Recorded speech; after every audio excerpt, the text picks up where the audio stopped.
What's going on, everybody? Welcome into Chicago Bears Now. Happy Saturday. Hope everybody's having a fantastic weekend. Cubs are off to a hot start today, with a couple home runs today, so you got that going on.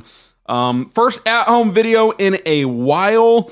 If you haven't noticed, got the little Bear edition right there as we've kind of updated the office in recent months, so that's very exciting. But Caleb Williams was at Fanatics Fest in New York. A lot of athletes, coaches, yada, yada, yada. I think mostly athletes joining Kay Adams, Peyton, Eli Manning, and just kind of promoting this event. And a lot of these guys talked. He was up there on a panel with CJ Stroud and Bryce Young, and which all are interconnected when you think about it, because the Bears obviously had the number one pick the year. Bryce Young and CJ went 1 and 2. They traded down with Carolina, ended up getting Caleb the next year. But he talked about three things that I wanted to hit on. Ben Johnson, which we'll get to in a second, his kind of sparking some more juice in the Bears-Packers rivalry. And then also, I thought he kind of sent a message to Bears fans that I think should fire Bears fans up. So stay tuned for all of that. But appreciate everybody for spending some of their time this weekend with us. And if you are doing that right now and haven't yet subscribed to the channel, I would greatly appreciate it. It's 100% free. We're cranking out content every single day, whether we're in the studio, whether we're at home, whether it's a weekday, whether it's a weekend. Counting down the days to training camp. We got you guys covered every single day. And when the quarterback talks, especially in June when things are slow, we are going to react to it. Here's what he had to say about his new head coach. He said, Ben Johnson's great. He uses some choice words every day toward me. He's tough and I love him. He's awesome. It's been great being around him. We hang out in his office. We have lunch sometimes, things like that. It's not just Ben Johnson, though. We have a young staff, an old staff.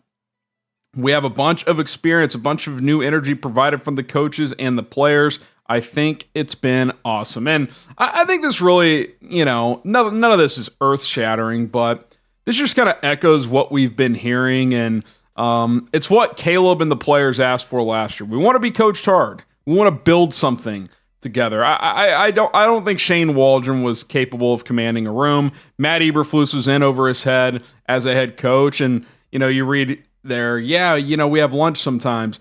I cringe at the thought, and I go back to the Hard Knocks clips from last year when he would just be sitting in Eberflus's office, and I'm just like, this isn't natural. You can tell this isn't natural. Whereas Ben Johnson, young offensive guy, Caleb Williams, young quarterback, that feels like it would be more natural, more comfortable for both parties involved. So I'm excited about this partnership. I think it's really going to work out well. Doesn't mean they're going to hit the ground running week one, but it seemed like there were signs of growth throughout the OTAs and minicamp portion of the offseason. Obviously, they'll get back out to Hallis Hall in about a month and turn up the heat even more at training camp before the real shebang gets going in September. So before you know it, it's going to be here. But yeah, I think there's a lot of reason to be optimistic about Caleb. He pointed out the kind of the blend between the veteran and young coaches on this staff. You think of like veterans like Eric Bieniemy,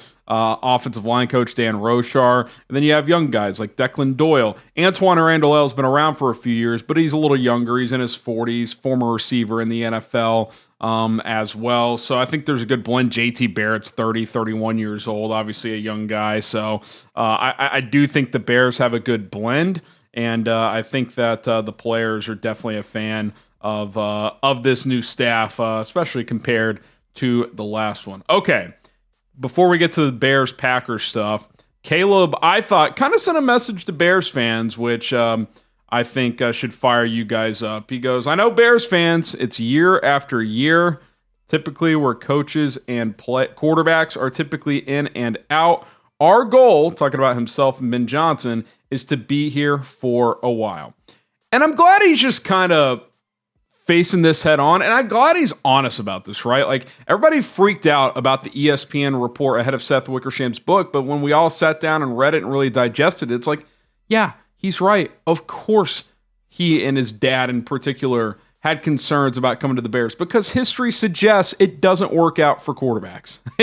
That's what history tells us. But both he and Ben Johnson are attacking this challenge and saying, hey, It's time to change the narrative around here, and we plan on being here for a while. Now, talk is cheap. That's the old adage. You got to go out there and prove it. But how about just stating the fact of what it is? Yeah, it's been a tough go for coaches and players here, but we've got the attitude, the mindset, the work ethic that we're going to change that. Patrick Mahomes in Kansas City changed that. They had a similar narrative there. Obviously, some examples of better success at quarterback than what the Bears have had with Trent Green and other guys like that, but not like they were enriched with a ton of history. Not saying Caleb's going to be Mahomes. We don't need to make more of those comparisons, but it's just an example of, yeah, like sometimes things change. That's life. It's not going to be the same forever. So again, got to go out there and prove it. We'll have to wait and see how it all plays out. It's certainly not going to happen overnight, but the talent's there. Ben's a smart guy. The staff on paper is good. They're holding these players accountable,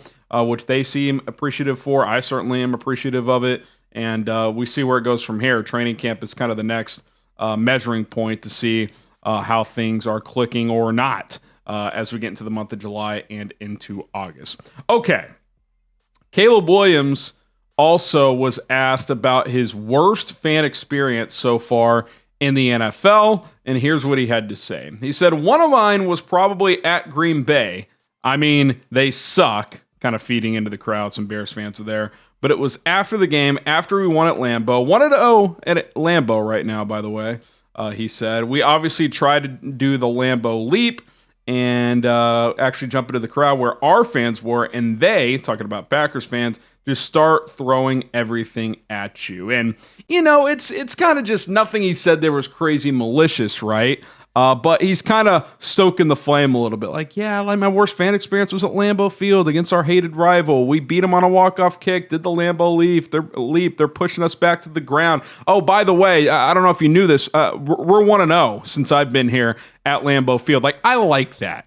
I'm a big fan of that. Now, the Bears got a long way to go to be on the right side of the Bears-Packers rivalry. At the end of the day, the Bears did win 5 games last year, but you got to start somewhere. And winning in Lambeau for the first time in, I think it was like 10 years or something, 11 years, and beating the Packers for the first time in 6 years, it was meaningful to get that win. That's why I was so fired up. And, I understood to an extent, well, we just cost ourselves 3 draft slots. Well, we got to move past that. The goal should not be to be picking high in the draft anymore. The goal should be to beat the Packers, to beat the Vikings, to beat the Lions, and to be an NFC playoff contender year in and year out. That is what the goal should be. And in the first step in accomplishing that goal, the big goal, which is to be a contender and win a Super Bowl, is you got to handle your division. And so, yeah, I do think it was important that they took down the Packers in that final game, which happened to be in the year of 2025.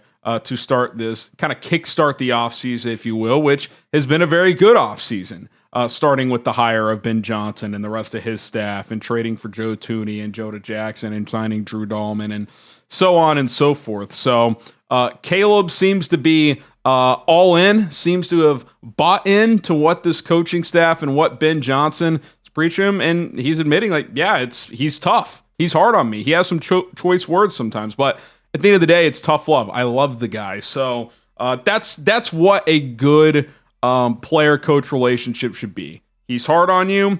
Maybe you challenge him back, the player to coach, and at times maybe it gets heated. But at the end of the day, if the work is being put in and progression's being made, progress is being made, you pat each other on the butt and move forward and have a nice little laugh to end the day. That's what it should all be about for all of us in life. What's that old Jimmy Valvano quote? You should laugh, cry, and I can't remember the other one. That's a fulfilling day. It's kind of similar, right? Like, you should get yelled at.